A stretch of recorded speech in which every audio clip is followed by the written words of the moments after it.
Girl always late. Teacher follows dad's SUV home and finds this. But before we start, please take a moment to give this video a like, subscribe to Happy World, and hit the bell so you'll never miss these great stories.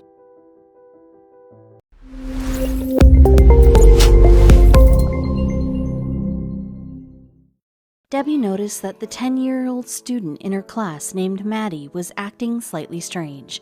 Debbie knew that something was up, so she got up from her desk at the front of the class and made her way over to Maddie, asking her what was wrong.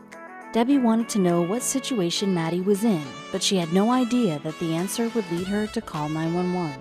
Debbie Griffin loved her job. She got to shape the minds of the future, but also nurture them and help them grow. She knew that some children had less than idyllic home lives and always wanted her children to confide in her if they needed to. That's when Debbie noticed something wrong. Maddie wasn't arriving on time for school anymore. She also always seemed fatigued and not enthusiastic. Debbie decided to trust her teacherly instinct. Maddie didn't even play with the other children during recess. She spent it napping instead. Debbie had to get to the bottom of it. Debbie would do anything that she had to get to the bottom of what was going on. She had a keen eye for when something was going on with a child. She just wanted to make things better for Maddie. She sat Maddie down and got her to open up a bit. After a bit of chatting, she knew that the root of the problem started at home. She would find out what it was. Maddie was a relatively new student, so Debbie didn't know too much about her or her personal life. She just knew that she lived with her father and they had recently moved to Lakewood. Other than that, no one knew anything. But something had definitely been off since Maddie had been turning up late for school after walking in with her father, James. Debbie didn't want to get too involved in her personal life, but when she saw something was off, she knew to go with her 10 years of experience with things like this. With Maddie always showing up tired and late, and with her mother not involved, she knew that things could get worse if she didn't step in. She felt that she had to. With another day of Maddie arriving late, Debbie noticed that her father was always the one walking her in. Maddie always had bags under her eyes and seemed burdened with more than she was letting on. Debbie knew it was now time to step in. She called 911 on her phone. James Schweckhardt would be surprised. The police decided to follow her father home after he dropped her off. They could easily identify him from his ragged appearance. They watched him get into his SUV and drive off. The police would never expect what they would find. James Schweckhardt would be surprised when the police showed up.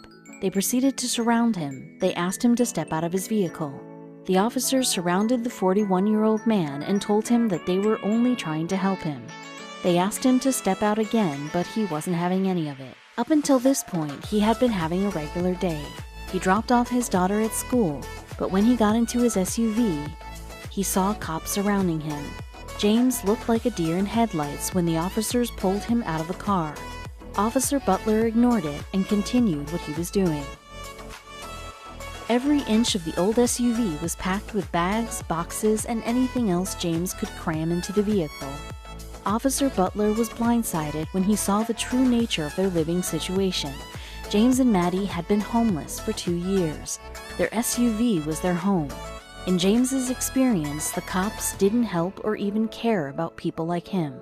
Leaving Oklahoma had been James' only option. It wasn't safe for them to live there anymore.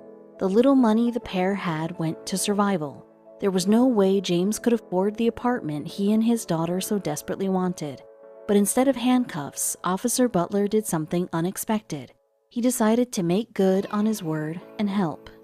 Officer Butler arranged for Maddie and James to stay in a homeless shelter near the school while he tried to rally the community together.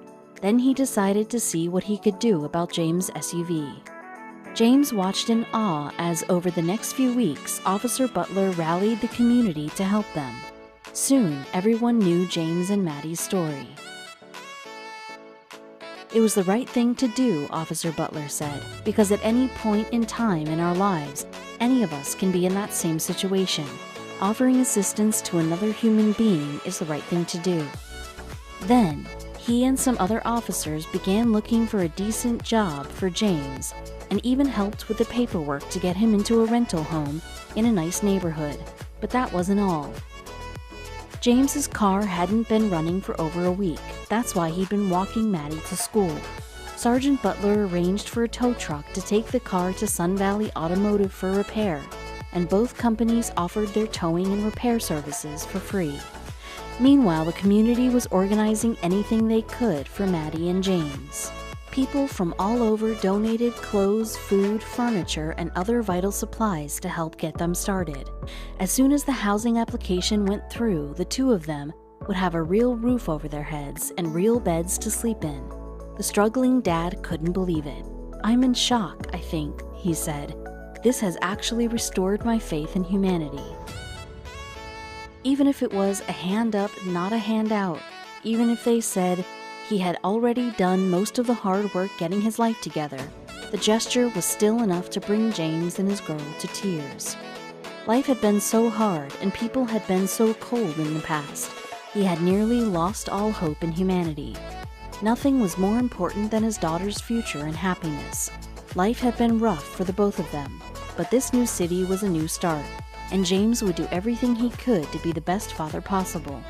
The kindness of strangers had been overwhelming, but would it be enough for them to finally have a new start? Sergeant Dave Hoover and his family had been saving the donated items in their garage while they waited for James's housing application to go through. Now it's up to him. This is a starting point for him, and when we walk out the doors to this apartment, he's going to be standing here alone waiting for his daughter to come home from school. And from that, he has to start. He's going to start on this path, Sergeant Dave Hoover said in an interview. "It's all about being a part of the community," Sergeant Dave Hoover said. "I'm amazed we've been able to do this so quickly. I've always been taught that you always give a hand up and not a handout. James has done a lot of work getting himself together, and everyone wanted to help. James had received 5 job offers in just 2 weeks. Finally, the housing application went through. Maddie and James would finally have somewhere safe to stay. "I'm so happy. Microwave, dishwasher, washer, dryer," James said. "This is the nicest apartment I've ever had. I'm very excited," he added. "I think it's awesome. I think it's really cool. Very unexpected, but very cool." And it wasn't just a house. James and his girl had something they didn't think was possible. They had a home, a caring community, authority figures who really cared, and the helping hand that would let them finally have the future they dreamed of. And if it hadn't been for one teacher with a heart of gold, none of it would have happened.